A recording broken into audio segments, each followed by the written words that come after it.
Stock trading technique पर आपका हार्दिक स्वागत करता हूं दोस्तों। आज भी निफ्टी ने हाईली वॉलेटाइल सेशन कंप्लीट किया।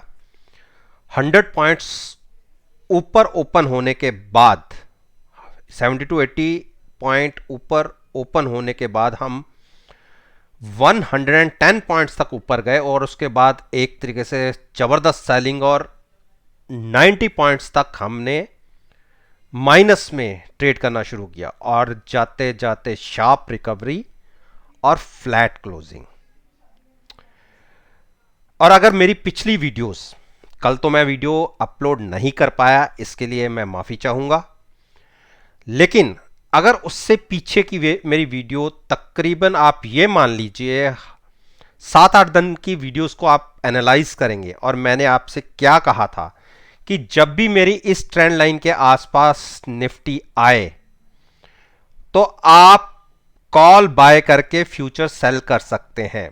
देखिए, मैंने जो पोजीशन बताई हुई है वो 250 की कॉल बाय करके फ्यूचर सेल करने की एक स्ट्रेटजी बताई हुई है। नो डाउट हम ऊपर तक 430 तक भी गए। अगर आज का हाई देखें तो तकरीबन 430 के आसपास गए, लेकिन आज के दिन में भी एक जबरदस्त सेलिंग दिखी और हमने लोज दिखा दिए 250 के आसपास के।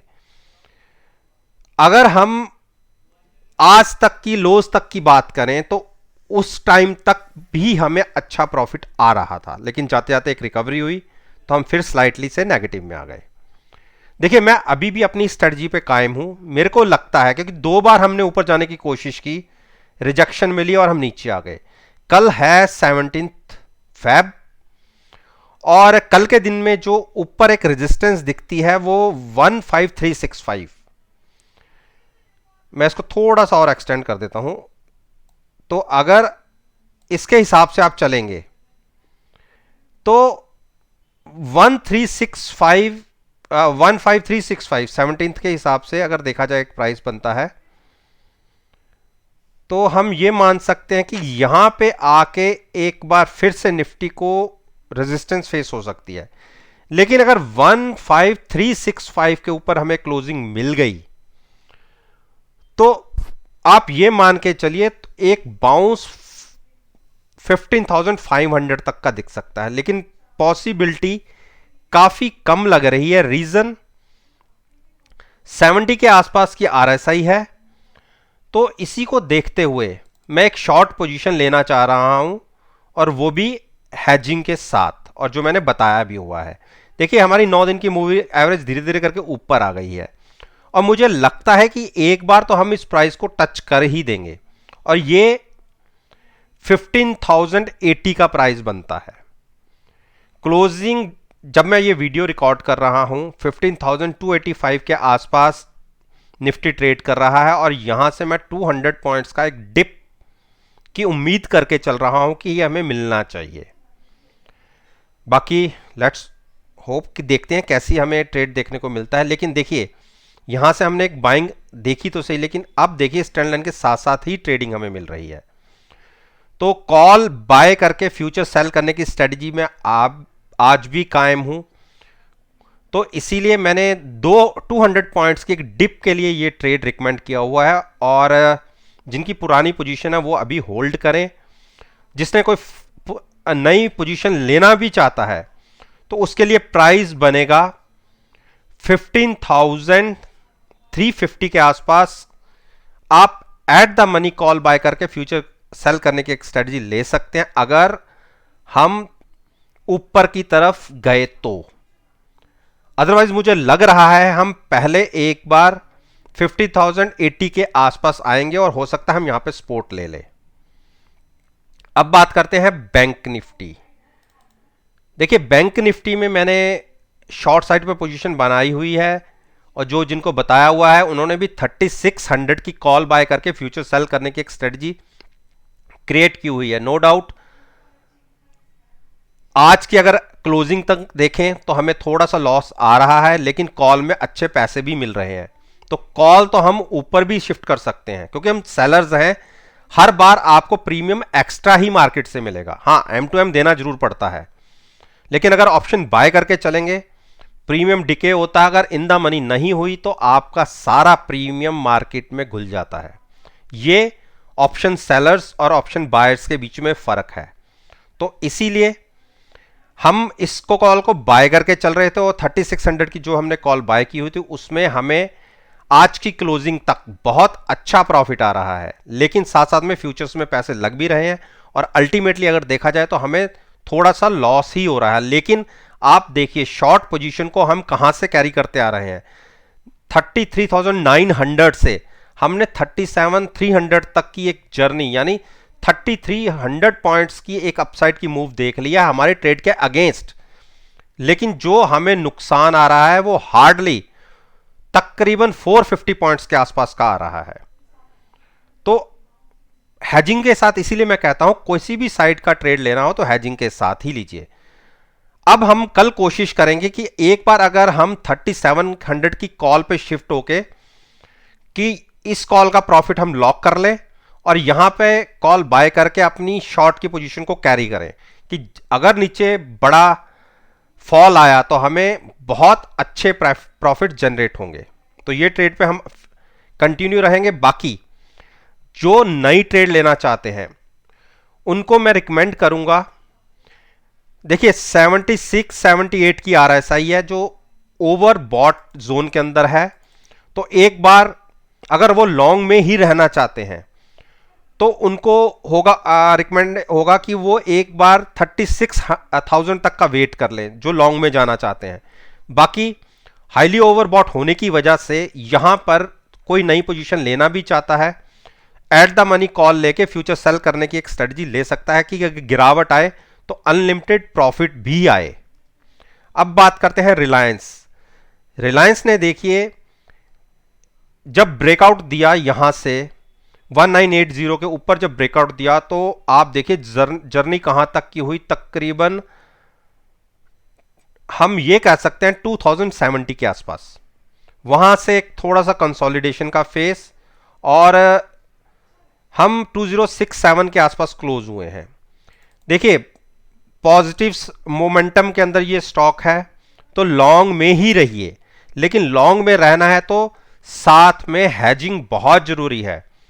फ्यूचर्स में ट्रेड लॉन्ग साइड पर आप लेके आप थोड़ा सा नीचे की पुट बाय कर सकते हैं। 2040 की जो पुट होगी उसको बाय करके फ्यूचर्स में लॉन्ग रहिए। आपका मैक्सिमम जो लॉस हो सकता है वो 204 से लेके जहां पर आप फ्यूचर सेल कर रहे हैं वो फर्क और ऑप्शंस का प्रीमियम, ये आपका मैक्सिमम लॉस हो सकता है। लेकिन प्रॉफिट जितना स्टॉक ऊपर भागता जाएगा वो सारा का सारा आपका प्रॉफिट होगा। ट्रेड लीजिए, बिल्कुल लीजिए, लेकिन केवल हैजिंग के साथ ही कि आपको नींद अच्छी आए। अब बात करते हैं एचडीएफसी बैंक। एचडीएफसी बैंक ने एक कंसोलिडेशन फेज के बाद, और आप ये देखिए ये 9 दिन की मूविंग एवरेज के पास प्राइस आया था और मैंने अपनी पिछली तमाम वीडियोस में बोला था कि अगर 9 डेज मूविंग एवरेज के आसपास स्टॉक आए तो वहां पर पुट बाय करके फ्यूचर्स को लॉन्ग कर लीजिएगा। एक अच्छा जंप आपको देखने को मिल सकता है। और अगर यहां से आप देखिए हमने ऊपर 1650 तक के प्राइसेस देखे और मैंने अपनी पिछली वीडियोस में बोला था, कल की वीडियो तो मैं अपलोड नहीं की लेकिन उसके पहले की वीडियोस में देख लीजिए, 1650 और 1660 तक के मैंने टारगेट्स बताए थे। ऑलमोस्ट वो टारगेट अचीव हुए हैं। अब फिर मेरा आपसे एक कहना है कि देखिए बुलिश क्रॉसओवर में ये स्टॉक है और अभी भी चल रहा है और हम ये कह सकते हैं कि अभी बेयरिश साइड पर धीरे धीरे इसने जाना शुरू किया है। लेकिन शॉर्ट हम तभी करेंगे एक बार हमें 100% नहीं तो कम से कम 90% की कंफर्मेशन हो और वो प्राइस बनेगा नीचे की तरफ 1590। इसके आसपास अगर प्राइस आता है और इसे ब्रेक कर देता है तो श्योर शॉर्ट कॉल बनेगी एचडीएफसी बैंक के अंदर। उस केस में हमने नेकेड पोजीशन शॉर्ट नहीं करनी, at the money call buy करके तब आप फ्यूचर सेल करिएगा। 1545 1520 ये दो टारगेट इमीडिएट निकल के आएंगे। लेकिन अगर फ्रेश लॉन्ग साइड पर रहना चाहते हैं तो थोड़ा सा वेट करिए। और मैं तो कहूंगा कि जिनको मैंने पोजीशन यहां से बाय करवाई थी उनको भी एक बार 1640 के आसपास कहूंगा कि एक बार आप अपनी लॉन्ग पोजीशन से एग्जिट लीजिए, प्रॉफिट लीजिए और थोड़ी देर वेट कीजिए। इंडस बैंक ने भी थोड़ा सा देखिए 1070 के ऊपर मैंने कहा था कि अगर क्लोजिंग मिल जाए, मेरी ये रेजिस्टेंस है, जो ये टारगेट भी थे रेजिस्टेंस भी थे। 3 बार स्टॉक ने, या 3 दिन ये भी मान लीजिए, 5 बार स्टॉक ने इसको टच करने की कोशिश की लेकिन क्लोजिंग नहीं मिली ऊपर। एक बार ऊपर क्लोजिंग मिल जाए तो हम लॉन्ग में चले जाएंगे। उस केस में 1030 के आसपास की एक पुट बाय करके थोड़ा सा बड़ा रिस्क लेके हम लॉन्ग में जाएंगे। तो शॉर्ट भी अभी नहीं सोचिएगा, या थोड़ा सा अगर रिस्क ले सकते हैं तो, क्योंकि 1070 क्रॉस नहीं हो पा रहा तो आप 1070 के आसपास की कॉल बाय करके भी फ्यूचर सेल कर सकते हैं। हो सकता है कि हम 1030 फिर से टच कर दें नीचे की तरफ। रिस्की ट्रेड होगा क्योंकि एक कंसोलिडेशन फेज के बाद एक अप मूव ऊपर की तरफ शुरू हुई है, लेकिन 1070 के ऊपर क्रॉस नहीं कर पाया और ना ही क्लोजिंग मिली। इसीलिए मैं ये कह रहा हूं कि आप इस तरीके से ट्रेड ले सकते हैं। एचडीएफसी में मैंने जब यहां पे कहा था मुझे लगता है कि अगले दिन की हमारी ओपनिंग ऊपर होगी और ऊपर ही हम क्लोज करेंगे।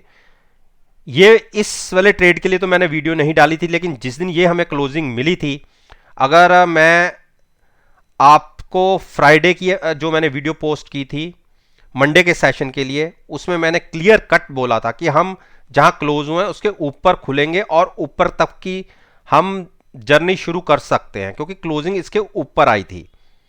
और देखिए ऊपर मिले और ऊपर ही क्लोज हुए, तो 2900 तक के हमने टारगेट देख लिए हैं। अब यहां से, क्योंकि आपने यहां से यहां तक की जर्नी देख लिया, यहां तक क्लोजिंग आई है तकरीबन 100 पॉइंट्स के आसपास, तो एक बार अपना प्रॉफिट लेके एग्जिट हो जाइए। हो सकता है कि कल क्योंकि अगर आप पिछले 3-4 हफ्तों के ट्रेडिंग सेशन को देखें तो वेडनेसडे का डे हाईली वॉलेटाइल रहता है।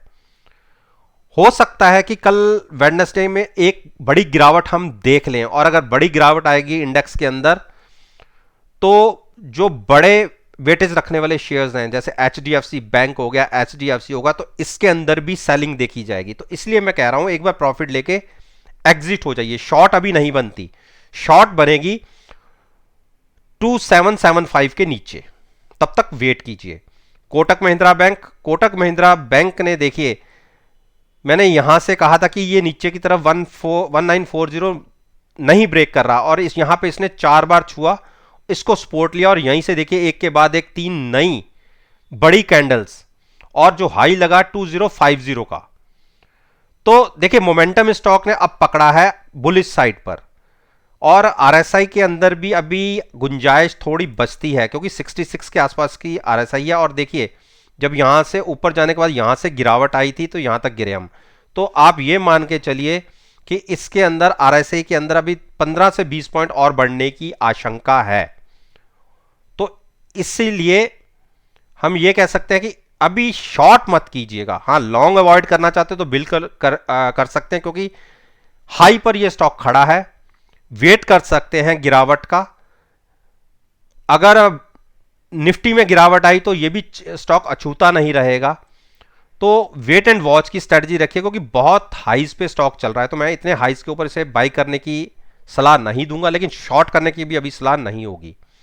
आईसीआईसीआई बैंक में मैंने देखिए 640 630 की कॉलें बाई करवा के फ्यूचर सेल करवाया हुआ था। और हाँ, मानते हैं कि इसमें थोड़ा नुकसान आ रहा है, कॉलों में प्रॉफिट आ रहा है, लेकिन उसके कंपैरिजन में फ्यूचर्स में लॉस ज़्यादा है। लेकिन क्योंकि हमारी पोजीशन ऊपर की तरफ हेज है तो इतनी कोई बड़े लॉस की बात नहीं होगी। और ये पोजीशन तो हम नेक्स्ट वीक में भी शिफ्ट कर सकते हैं। और मेरा मानना है कि एक बार, कल तक तो प्राइस 630 के आसपास था कि यहां तक गिर सकता है, अब मैं अपना कह सकता हूं कि एक बार 640 तक प्राइस आ सकता है। नहीं तो हम कॉलों को ऊपर शिफ्ट कर देंगे, अपना प्रॉफिट कॉलों से लेके ऊपर की कॉल पे शिफ्ट हो जाएंगे।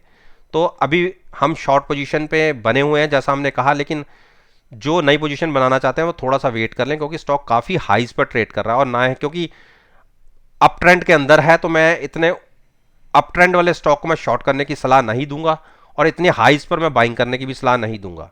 तो थोड़ी सी करेक्शन मिल जाए, अगर 640 के नीचे ब्रेक हो जाता है तो एक बड़ा मूव नीचे की तरफ 610 तक का मिल सकता है, लेकिन हमने अभी इसको पोजीशन शॉर्ट के साथ बनाई हुई है, जो पहले से बनी हुई आ रही है और जिसके अंदर हमने कॉल बाई की हुई है। इसी तरीके से मेरी एक्सिस बैंक के अंदर है, जिसके अंदर इसमें भी 740 के आसपास मैंने कहा था, वहां से स्टॉक तकरीबन 40 पॉइंट्स गेन कर चुका है और हाई कल से तो फिर भी 20 पॉइंट्स की करेक्शन दिखी है, लेकिन हम मानते हैं कि इसमें 12 से लेकर 13 रुपए तक के आसपास का हमें नुकसान आ रहा है, क्योंकि कॉल में प्रीमियम एडजस्ट होता है और तब वो प्रॉफिट देती है, लेकिन लॉट में हमें एक्चुअल लॉस आता है। तो कंपैरिजन में 12 से 13 रुपए के बीच में थोड़ा सा लॉस आ रहा है, लेकिन हमने अपनी पोजीशन को उस तरीके से कैरी किया हुआ है।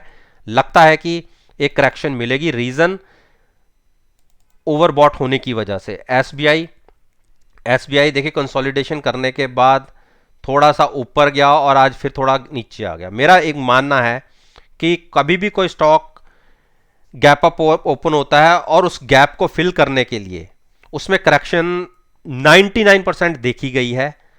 अब वो ऊपर जाने के बाद नीचे तक आएगी या यहीं से आ जाएगी, ये कहना थोड़ा मुश्किल होता है, लेकिन ये कंसोलिडेशन का एक फेज कंप्लीट करने के बाद इसमें थोड़ी साइड अपसाइड की मूव दिखाई जरूर है और 412 के आसपास ओपन होने के बाद क्लोजिंग मिली हमें 405 के आसपास करेक्शन के साथ।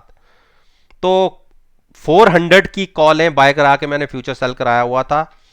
390 तक थे जब, तब तक तो बहुत अच्छे प्रॉफिट्स आ रहे थे और जो एक दिन पहले मैंने वीडियो डाली थी उसमें मैंने 390 की कॉल बाय करा के भी फ्यूचर सेल करवाया था, तो उसमें भी स्लाइटली सा हम ये कह सकते हैं कि 30 to 40% के आसपास का, मतलब अगर 60% का लॉस, 100% का लॉस अगर हमें फ्यूचर्स में हो रहा है तो 60% का प्रॉफिट हमें कॉल में मिल रहा होगा। तो वहां से देखें तो हमें 4 से 5 रुपए के आसपास का लॉस आ रहा होगा, लेकिन अभी हम अपनी पोजीशन पे उस पे कायम है। अगर मार्केट में करेक्शन दिखी तो फाइनेंशियल सेक्टर्स में सबसे पहले आएगी और इस तरीके से हमारा जो ट्रेड है वो प्रॉफिट में कन्वर्ट हो जाएगा और पोजीशन हमारी हैज है, कोई अनलिमिटेड वाले लॉस की कोई बात है ही नहीं। तो दोस्तों, ये मैंने निफ्टी, बैंक निफ्टी और फाइनेंशियल सेक्टर्स के जो स्टॉक्स हैं, जो बैंक निफ्टी और निफ्टी के अंदर बहुत अच्छी वेटेज रखते हैं, उनके ऊपर मैंने ओपिनियन अपना आपके साथ शेयर किया है और मेरा मानना है कि अगर मेरी इस वीडियो को आप 17 फरवरी यानी कल के ट्रेडिंग सेशन के साथ एनालाइज करेंगे, यकीन मानिए आपको बहुत अच्छे पॉजिटिव रिजल्ट्स देखने को मिलेंगे।